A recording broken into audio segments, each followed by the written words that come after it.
laging kung sino man ang sabihin ni nung mayor namin doon, yun lang ang boboto nila. Wala nang pagkakataon dahil meron silang 30,000 flying voters. O ito pa. Mr. President, I have perhaps we here. can, with the permission. No, don't strike it out. Mr. President, perhaps we can ask the Secretariat to delete some unparliamentary remarks. Talaga eh. Anyway, Mr. President, Again. I have here a copy of the COC of one candidate for councilor in San Juan. Ang address niya, thank you, Mr. President. Mr. President, I think this is parochial in nature with regard to our city in San Juan, regard to the flying voters. I'll just give you a brief data. In 2016, national local elections, we have registered voters of 71,225. In 2019, national local elections, it increased to 16.50%, naging 82,977. The 2022 national local elections, it increased to 32.13% for a total of 109,640,000 voters. As compared to Pasig, ang tinaas lang ng Pasig, ang increase ng Pasig is 3.75%, Mandaluyong 1.32%, Quezon City 5.55%, and in Manila 6.37%. Napakalit lang po ng bayan ng lungsod ng San Juan para magkaroon ng increase ng 32%. Doon naman sa 2018 barangay SK elections,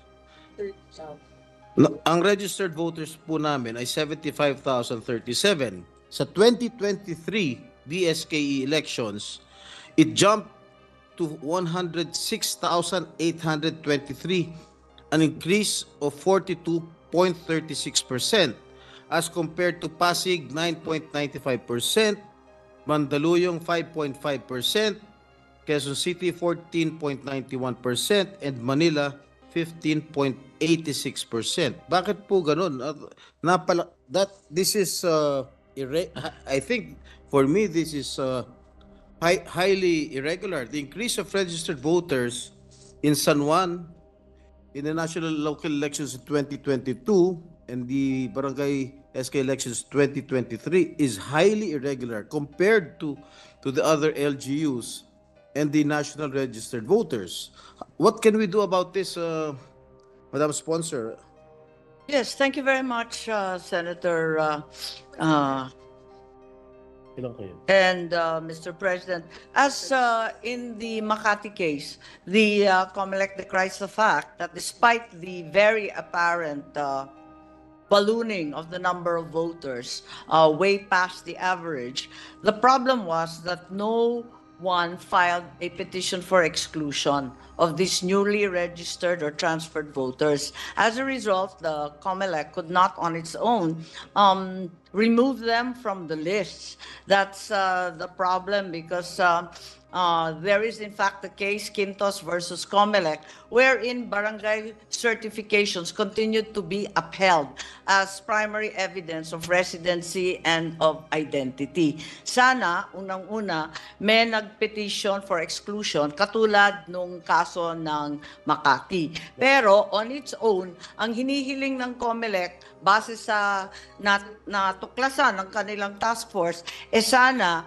wag nang gamitin ang barangay certification as proof of residence. Once and for all, ipagbawal na sana yan. Yan ang hinihiling ng COMELEC at kung maaari, magpasa daw ng bagong batas hinggil sa pagbabawal nito. It is likewise the understanding of the chair that the COMELEC put up a task force precisely to look into this, not only for Makati but wherever this may have occurred. Would that be correct? Yes, that's correct. And the task force unanimous recommendation is in fact for barangay certifications no longer to be accepted as proof of residence. Ganito rin, tulad ng sinabi ni Senate President, ang mga pangyayari hindi lamang sa San Juan, sa Makati, kundi sa Cabanatuan, CDO at Tawi-Tawi, among others. Well, do you think this is highly irregular? Kasi as compared to the other cities here in Metro Manila, San Juan lang, which is second to the smallest city in Metro Manila, ballooned to around 42% as compared to itong mga ibang kalapit bayan. Tama po. At sang-ayon ang COMELEC sa inyo. Kaya nga lang, wala silang kapangyarihan na magtanggal ng mga botante. Ang maari lang, may mag-file sa korte ng exclusion sa pagtanggal nitong mga ito. Ang recommendation na lamang nila, kung maari, maghahain ng kaso sa DILG laban sa mga punong barangays involved. Oh, yes. Na We'll do bigay that. ng bigay ng iba't ibang mga certification, nakaduda-duda naman. At tulad ng sinabi mo ninyo, sadyang lumolobo ang numero ng botante. And additionally, they cannot possibly fit in the area very much like what happened in Makati where they used, I believe, correct me if I'm wrong, Senator Binay, a singular and the same address, which would cover several hundreds of people. Tama po yun. Talagang kababalaghan na nangyari po sa Makati. Nakita natin, binawasan ng 10 malalaking barangay, pero ang laki ng dinagdag sa botante. You know, if these issues will not be resolved, no other candidates from other parties will never have a chance of being elected as public officials in San Juan. Laging kung sino man ang sabihin ni ang mayor namin doon, yun lang ang boboto nila. Wala nang pagkakataon dahil meron sila 30,000 flying voters. O ito pa. Mr. President, I have perhaps we here. can, with the permission, Oh, don't strike it out. Mr. President, perhaps we can ask the Secretariat to delete some unparliamentary remarks. Talaga eh. Anyway, Mr. President, Again. I have here a copy of the COC of one candidate for councilor in San Juan. Ang address niya, Unit A and Domingo. Unit A and Domingo. Napakahaba po ng kalye na and Domingo. Walang building, walang Walang number. building, walang numero. Walang building, Ay, walang numero. masaya siya. Ano magagawin natin dito? O, nakatira rin po ako tiga sa San Juan, ito. kahaba-haba ng kalsadang yan. Hindi taga San Juan ito. Basketball player. Well, I do not have anything against basketball players as long as they are legitimate residents of San Juan. Pinununan ng basketball player yung sangguniang panlunsod sa San Juan. Hindi naman mga taga San Juan. What are we going to do with it? Dapat yung EO ng San Juan, dapat they exercise due diligence. Ba't tatanggapin itong COC na Unit A and Domingo? Anong klase ba naman to?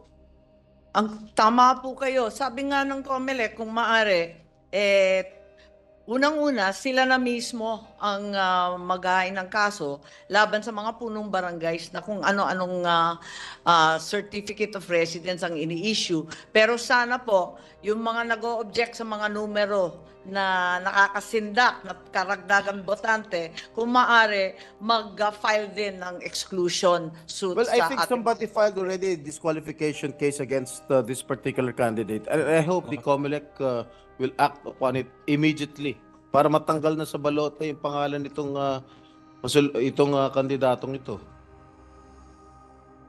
The understanding of the commission is that it's not a disqualification of a single candidate that has been filed or has reached them, but rather the annulment of the entire list of voters of the city of San No, Juan. I think they have to check. I think somebody already filed a disqualification case No, for the candidate, non-resident. distinguished sponsor, not the list, for the candidate. for the candidate itself. Perhaps they just received the cancellation of the COC. Yes. Kaya lang, nag-lapse na yung panahon, di ba? Or okay na? Okay pa? Okay pa. dapat, Oh, okay pa raw. Siguro Okay pa raw. Pero ang pinakamabilis at kayang-kayang gawin ng COMELEC, syempre itong sa mga kapitan at sa DILG. yes. Okay, I will adhere to it. But sana ma-action kaagad ng COMELEC itong disqualification case against this particular candidate. Rest assured, Senator, that the commission will act on the disqualification case very expeditiously. Thank you very much, Mr. President. Thank you, Senator Estrada. Majority Floor Leader.